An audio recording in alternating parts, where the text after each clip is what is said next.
Bienvenidos a Reescribiendo la Historia, esta vez con nuestro tercer programa de la serie dedicada a los hechos del 11 de octubre de 1968. Hablaremos pues en este entretenido programa sobre el ascenso de Paredes, Noriega y la invasión.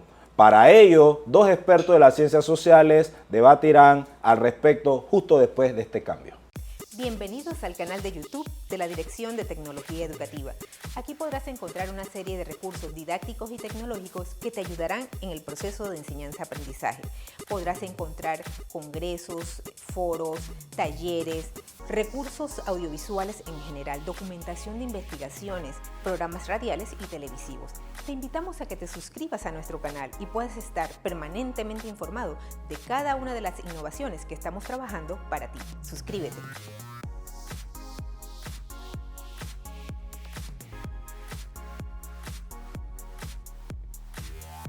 Este es Reescribiendo la Historia. Para el día de hoy tenemos al profesor Florencio Muñoz y al profesor Olmedo Beluche, quienes nos acompañarán sobre este interesante tema. ¿Cuál es su balance, estimados docentes, al respecto de los hechos posteriores al golpe de Estado militar del 68 del gobierno de Torrijos y lo que sucedió consecuentemente? Bueno, yo te podría indicar que el proceso iniciado el 11 de octubre del 68 no fue un proceso planificado. Sí había las condiciones sociales, las condiciones políticas para un estallido social. Pero ese inicio de ese periodo fue más que todo el 11 de octubre del 68 un punto de la subsistencia de los militares que se sentían desplazados con el ascenso de Arnulfo y con algunas medidas ya anunciadas por Arnulfo. Este proceso se da en medio de una situación del reciente rechazo que había ocurrido en el año 67 de los tratados Crescent I, el llamado tratado Robles-Johnson que se intentó imponer en el país. Eso da lugar posteriormente a toda la controversia que hubo. Hay que decir que el golpe inicial del golpe fue un golpe muy heterogéneo en que la oficialidad, su único objetivo era la subsistencia. Por eso se dieron una serie de contradicciones a lo interno del Instituto Armado. La primera contradicción estalla en febrero de 1969, cuando es desplazado el grupo de Boris Martínez. Y la segunda desplazamiento fue en el 16 de diciembre de 1969 de ese año.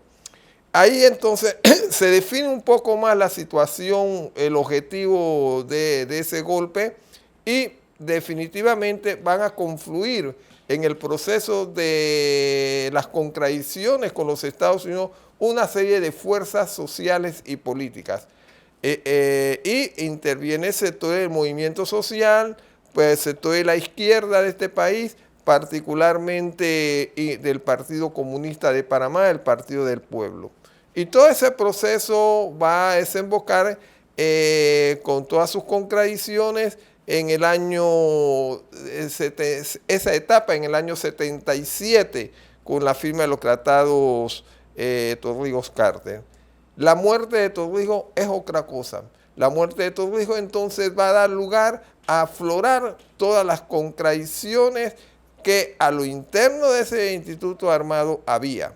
Y salen las contradicciones de Díaz Herrera con Noriega, sale el famoso gargantazo en el año de 1981 con la renuncia de la presidencia de la República de Aristides Royo, posteriormente el ascenso de la Espriella y hay una sucesión presidencial allí. Esa sucesión lo que nos está reflejando es las contradicciones que había en el propio proceso. Inmediatamente el 31, en junio más o menos del año 82, sí, en julio del año 82, precisamente el 31 de julio, un año después, asume la comandancia Paredes, corrijo, con la muerte de Torrijos asume la comandancia transitoriamente el coronel Florencio Flores. Posteriormente a él, ascenderá a la comandancia en este rejuego político que hay entre ellos. En el año 82, el general Paredes. Y posteriormente al general Paredes, las contradicciones que había entre Noriega y el general Paredes. Y hay que decir que había un previo acuerdo entre ellos, en el cual la famosa frase de Paredes, que el poder se iba a ir trasladando a la presidencia de la República, el poder real que llamaban. Ese poder real que se va trasladando hacia la presidencia de la República, esa frase estaba ligada a la aspiración y al acuerdo que había que Paredes iba a ser el candidato presidencial del Partido Revolucionario Democrático y de los militares. Esa posición, posteriormente, las contradicciones que hay entre ellos da lugar al desplazamiento de Paredes a esa aspiración de la presidencia de la República. Profesor Florencio, usted habla de un proceso truncado a la muerte de Torrijos y una serie de inexactitudes y desacuerdos entre las diversas tendencias de esa época, ¿verdad? Principalmente entre los militares. ¿Usted opina que realmente con Torrijos había un proceso ideológico, político, con un norte, o era simplemente un gobierno militar de corte populista? Vale decir que se truncó un proceso con la muerte de Torrijos. No había un sector plenamente consolidado, y eso con la muerte de Torrijos va a estallar dentro de las Fuerzas Armadas. El factor o el elemento unificador era Torrijos, que apaciguaba las distintas fuerzas militares. Bien. ¿Qué opina usted, profesor Belucho, al respecto de este segmento? Bueno, hay que iniciar la historia siempre por el principio, ¿no? Porque para que la gente tenga un poco la secuencia. Sobre el golpe de Estado del 68 hay dos versiones contrapuestas que son míticas y que omiten parte de la verdad. La primera, de parte de la burguesía tradicional panameña, que dice que se truncó la democracia panameña y mediante un régimen militar. La segunda, generalmente del PRD, que dice que, un elemento cierto, la democracia que teníamos era una democracia corrupta y oligárquica, muy parecida a la que tenemos actualmente, y los militares nos libraron de ella. Pero omite el hecho de que en verdad el régimen también truncó las libertades democráticas, el régimen militar. Sobre todo en la primera fase. En nuestro libro, meto la cuña, 10 años de luchas políticas y sociales en Panamá, 1980-1990, que está disponible en la página web de la Biblioteca Nacional, señalamos que a nuestro juicio hay tres momentos en la historia del régimen militar. El primero, muy represivo y también, como decía el profesor Florencio, donde había muchas contradicciones, no estaba claro el proyecto, pero prevalecía la represión de las libertades democráticas. La mayor parte de los muertos son de esta fase, va del 11 de octubre del 68 al 16 de diciembre del 69. Incluso la dirección del proceso mismo estaba en duda, disputada entre Bori Martínez y Omar Torrijos, y luego con otro grupo que intentó darle el golpe el 16 de diciembre del 69.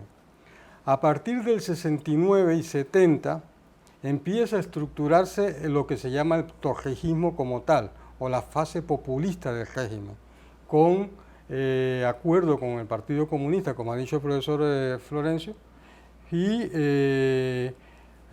buscando concitar la unidad nacional en torno al liderazgo de Torrijos para el objetivo de lograr una negociación de los tratados del Canal de Panamá, que es una de las causas que llevó al golpe de Estado del 68.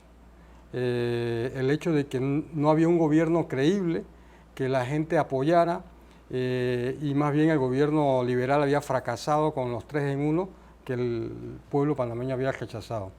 Entonces Torrijos, en esta fase que va del 71 al 77 hace muchas concesiones sociales para lograr apoyos, Código de Trabajo, Asamblea de los 505, gran inversión de obras sociales y públicas, se crean empresas públicas muy importantes, un periodo de prosperidad que los mayorcitos de Panamá asocian a las victorias de Roberto Durán en el boxeo.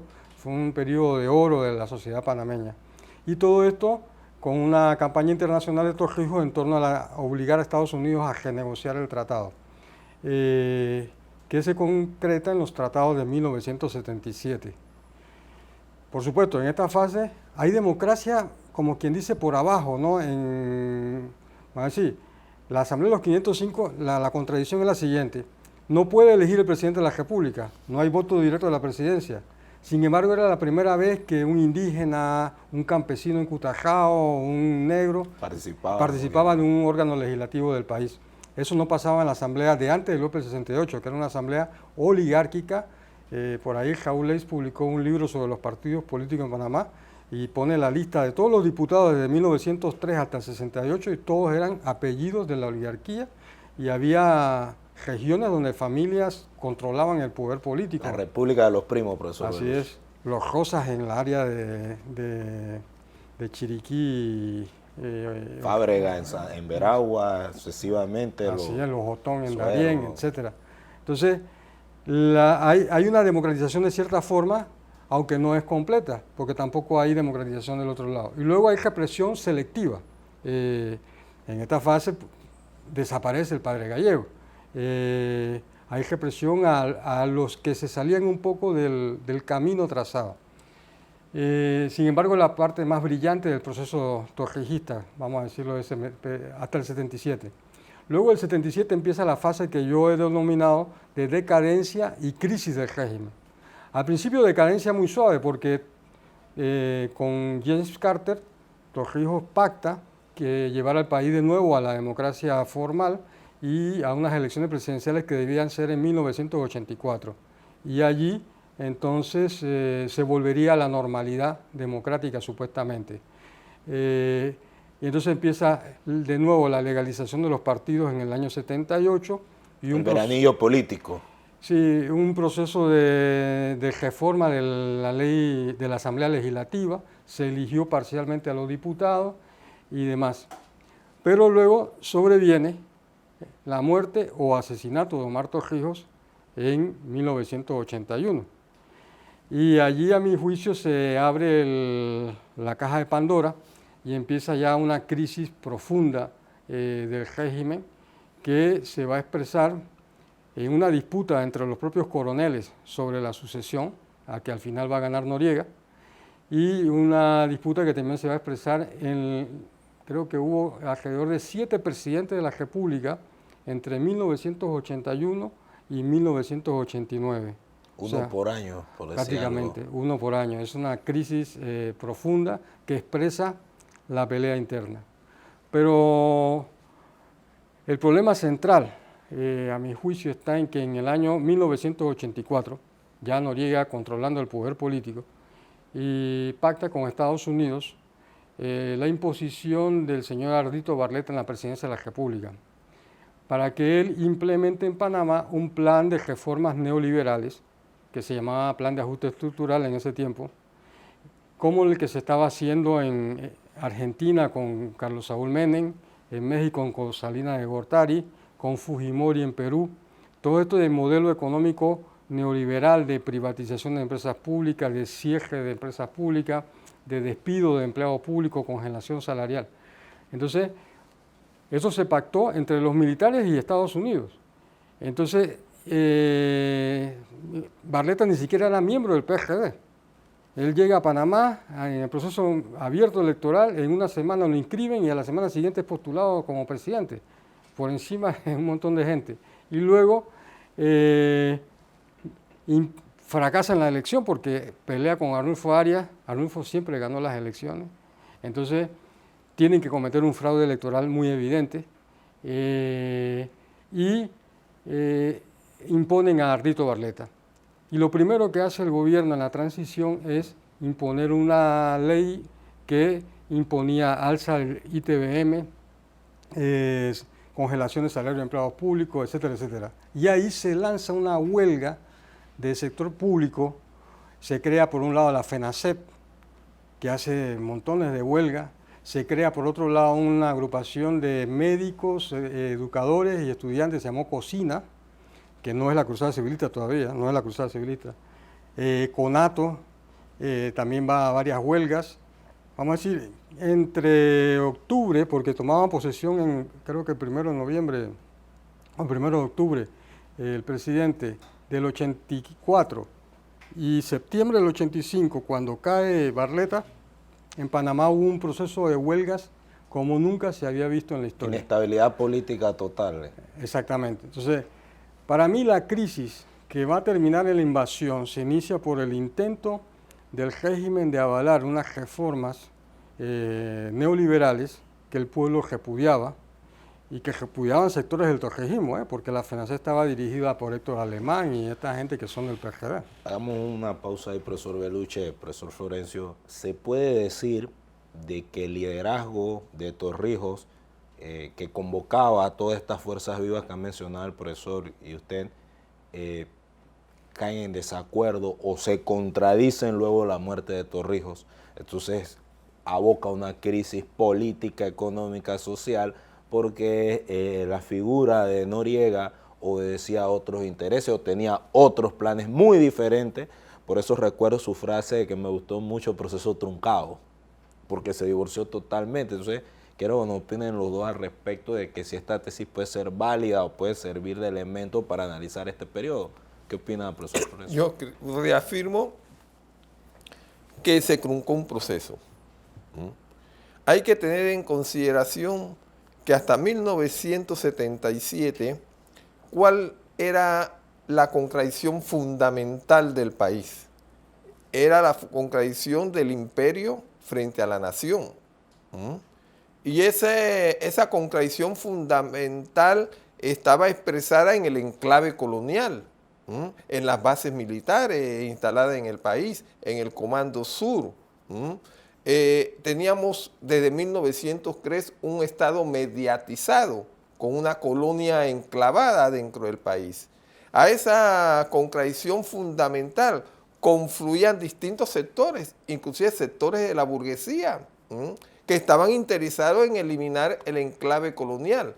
Claro, eliminar el enclave colonial porque veían la posibilidad de hacer sus negocios para su clase social.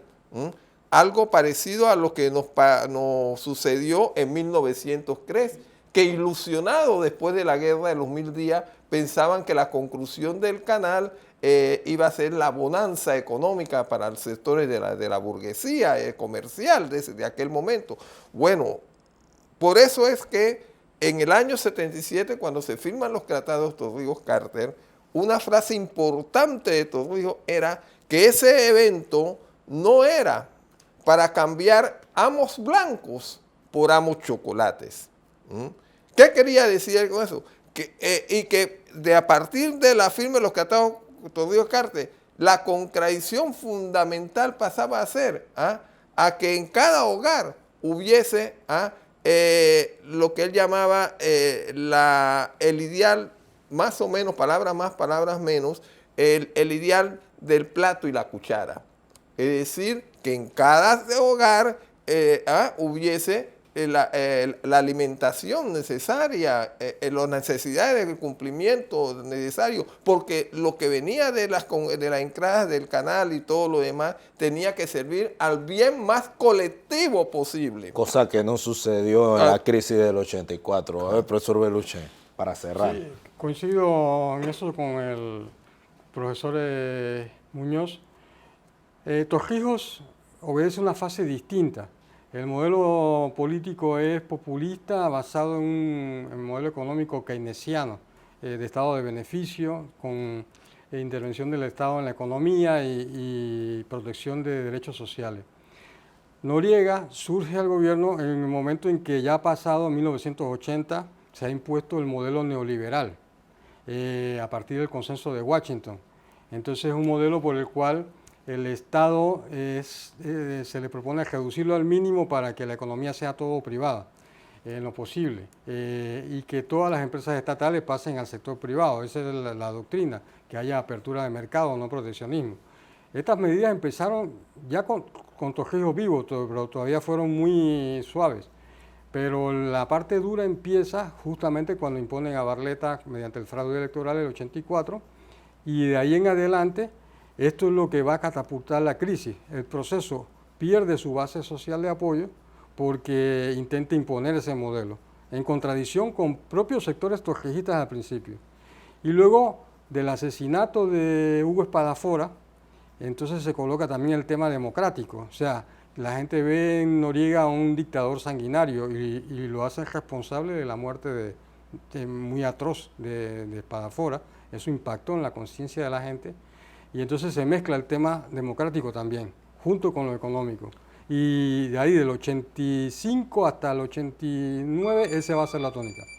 Bien, quedamos aquí en los albores de la crisis social y luego el movimiento de la invasión, con las conclusiones que abordaremos después de este cambio. En el campus universitario Octavio Méndez Pereira, interactuamos cerca de 30.000 personas.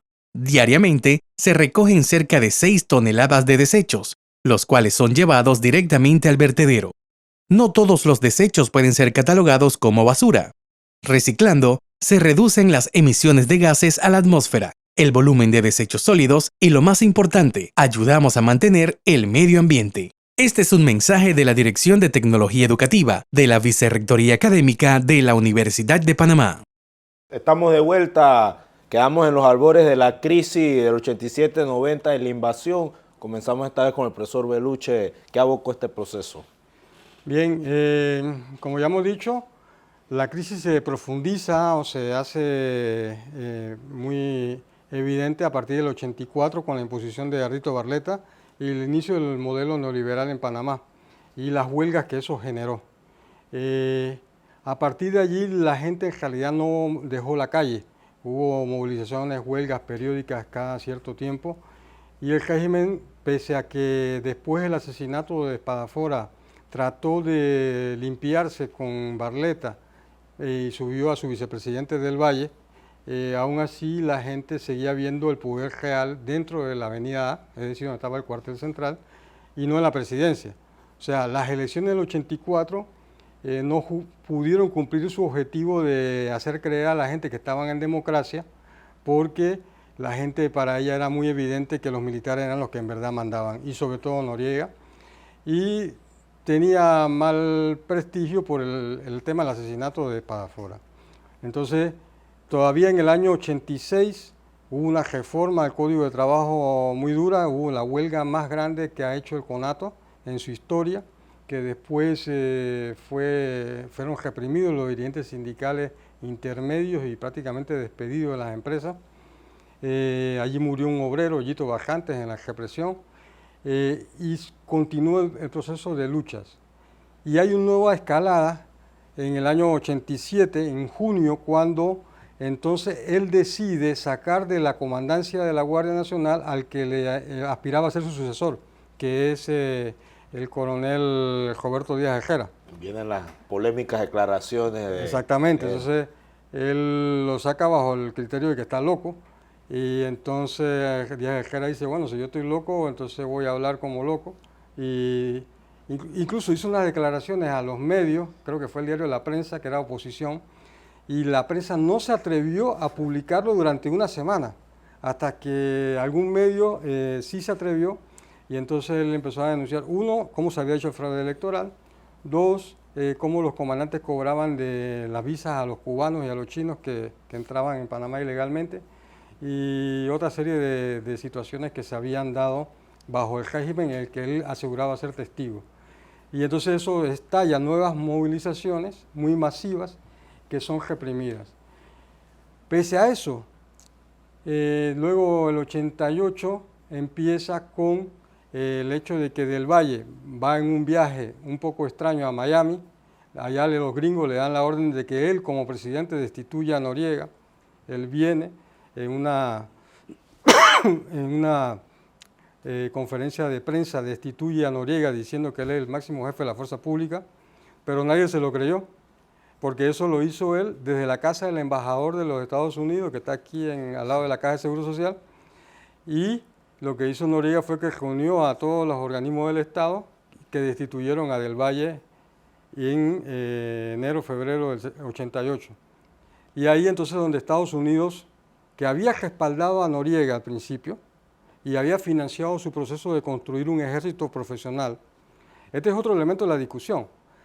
El proceso de reversión, Noriega lo veía sustituir los cuarteles del ejército yanqui por cuarteles de la Fuerza Pública Panameña, mediante la creación de un ejército profesional de la que él esperaba ser su máximo comandante y fundador de esa nueva fase, ya no Guardia Nacional, sino Fuerza de Defensa. Y que los estadounidenses de alguna manera, disculpe que le interrumpa, apoyaban, porque yo estuve viendo cifras, sí, profesor Florencio también, y el apoyo económico al ejército panameño 87 fue enorme, sí, y sí, eso corrobora un poco lo que usted comenta. Ellos financiaron, y él siempre tuvo apoyo del Pentágono, hasta cuando estalló la crisis.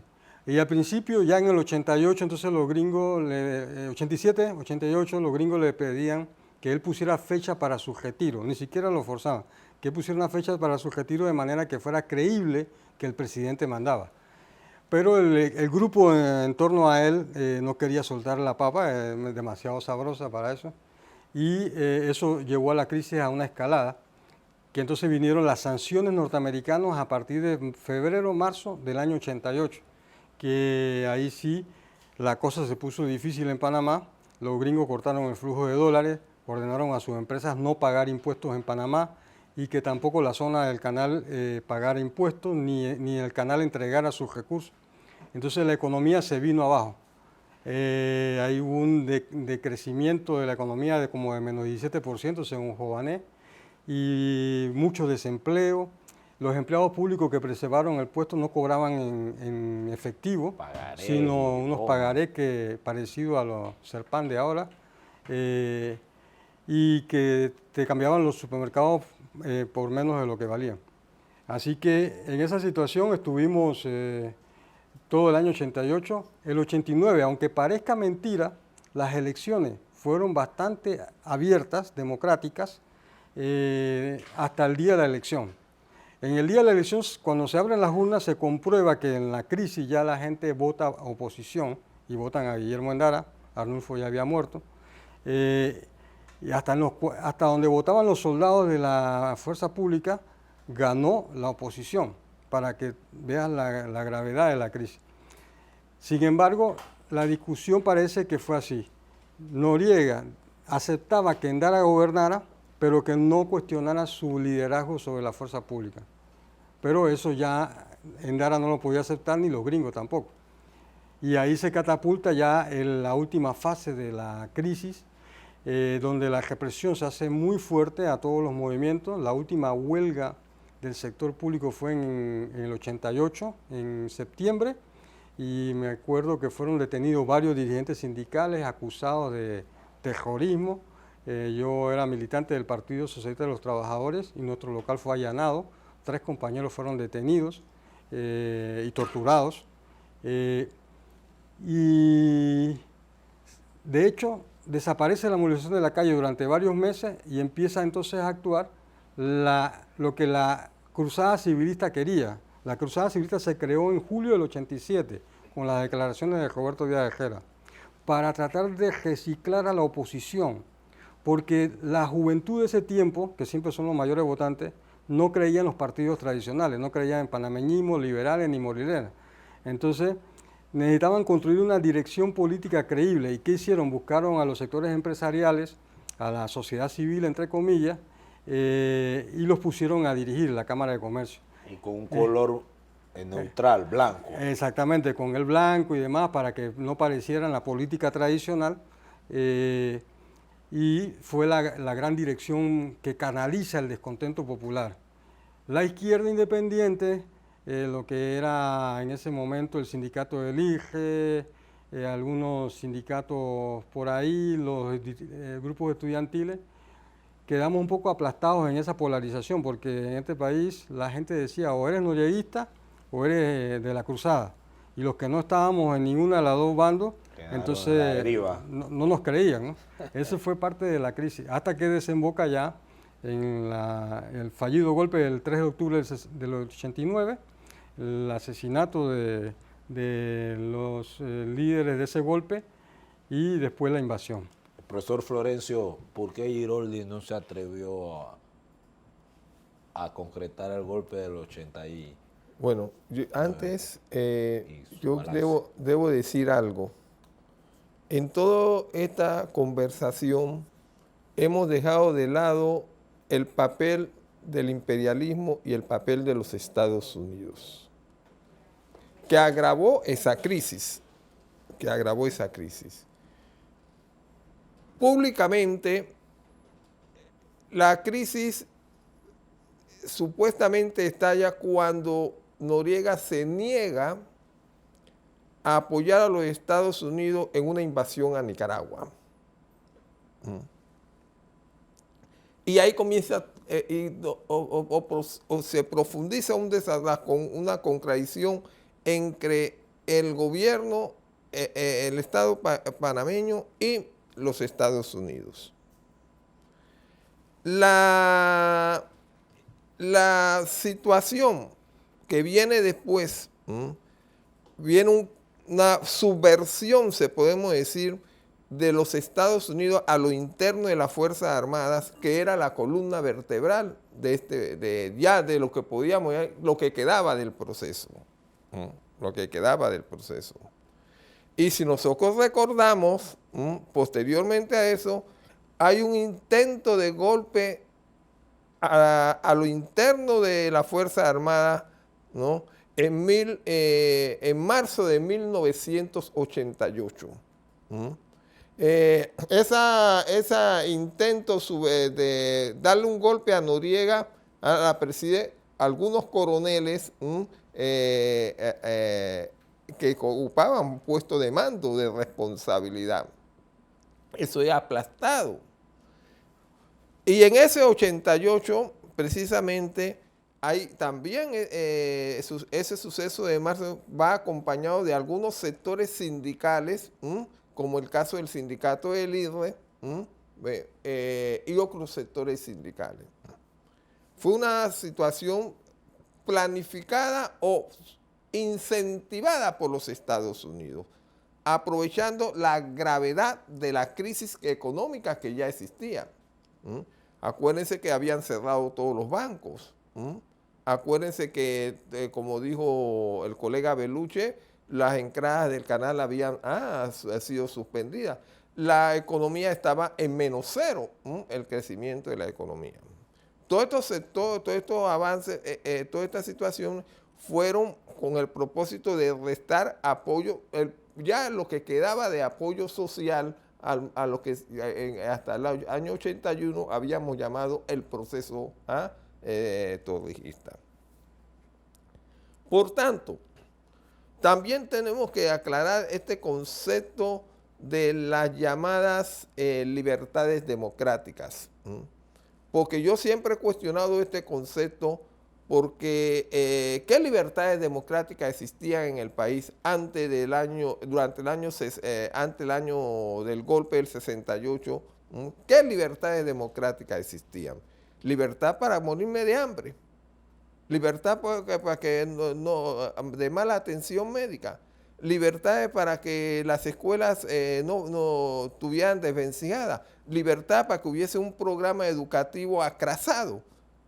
Entonces, yo no entiendo esa libertad democrática, porque no necesariamente, y aquí también tengo una polémica con algunos colegas, tiene que haber varios partidos para que haya democracia.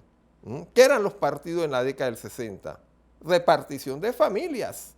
¿Y qué son los partidos si hacemos un parangón hoy?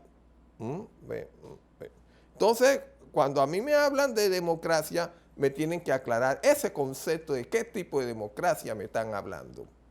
Podemos darle la palabra al profesor Beluche para que aclare ese punto ahí, le responda al profesor Florencio.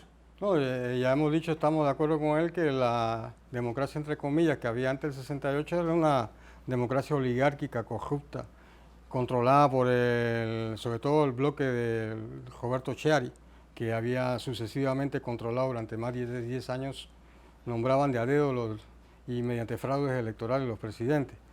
Y ya hemos dicho que en la fase positiva del régimen populista de Torrijos hubo mucha democracia desde abajo, aunque en lo formal no se podía elegir el presidente de la República, y entre otras cosas. Y había aspectos de la vida que eran controlados por el jefe del Estado, que era el general Sobre Torrijos. todo, profesor Muñoz, el aspecto ideológico. Había Claro. unas ideologías que... Bueno, y el acceso a los medios de comunicación era relativizado, ¿no? Había algunos programas con ciertas posibilidades como Don Plin, pero también, pero igual que hoy están limitados, ¿no? Porque hoy es lo que quieren los dueños de los medios. Entonces, para mí no es eso. El problema es la represión al sector popular, de las movilizaciones contra el modelo neoliberal que se quería imponer. Entonces, por eso le digo, la última movilización propiamente obrera, que fue una huelga que llamó FENACEP, fue en el septiembre del 88 y fue reprimido, y en varios dirigentes sindicales acabaron detenidos. Fue dura la represión. Sí. Y ahí ya fue lo último. A partir de eso todo el juego era cruzada civilista versus el régimen militar. Y se desenvolvió un proceso de descomposición cada vez mayor, como dijo el profesor. En marzo del 88, el coronel Macías intenta un golpe de Estado para, obviamente, quedar bien con los gringos. Siente la presión de los Estados Unidos, trata de sacar a Noriega. Fracasa en el golpe, Noriega controla y se sostiene. Hay elecciones en el 89, Noriega permite la elección, pero el pacto que él quería era que no se tocara la fuerza pública. ¿Qué piensa el profesor Muñoz al respecto de ese punto ya en el final de esta crisis? Bueno, pues tenemos que decir que esas elecciones se llevaron en medio de una situación conflictiva, un Estado prácticamente intervenido por los Estados Unidos, más abiertamente, porque siempre hemos estado intervenidos. Y las tanquetas los ejercicios militares que hacían las Fuerzas Armadas de los Estados Unidos, la hacían en áreas de jurisdicción panameña, toda una provocación. Nosotros podemos recordar un incidente que nos pudiera parecer hoy chistoso, ¿no? El caso del famoso Superman, ¿ve? Donde las fuerzas de los Estados Unidos, que ya esas Fuerzas Armadas de los Estados Unidos no eran las que tradicionalmente estaban acantonadas en el área militar, en la llamada zona del canal, sino que fue reforzada. Lo que vino posteriormente en la propia invasión fueron un aumento de esas fuerzas armadas ya con un propósito abierto de tomarse el Estado panameño. Pero hay que decir, ¿no? Hay que decir que ese proceso que yo menciono, esa parte chistosa donde aparece el famoso Superman, que creo que era el capitán Saldaña, si no me equivoco. Que por allá anda. Ese militar se opone a un ejercicio, un tránsito que hacían las Fuerzas Armadas norteamericanas en territorio de jurisdicción. Y ahí casi hay una confrontación, ¿no? Con las Fuerzas Armadas norteamericanas, en el sentido de que, bueno, ustedes no van a pasar por aquí. Y entonces, ¿quién es usted? Entonces el famoso Superman dice, yo soy Superman. Es una anécdota, ¿no? Una anécdota. Pero lo que es cierto y que tenemos que decir, que la invasión norteamericana fue el producto, la culminación, cuando ya el proceso político o por la vía política no se podía quitar a Noriega. Y como siempre pagó el pueblo.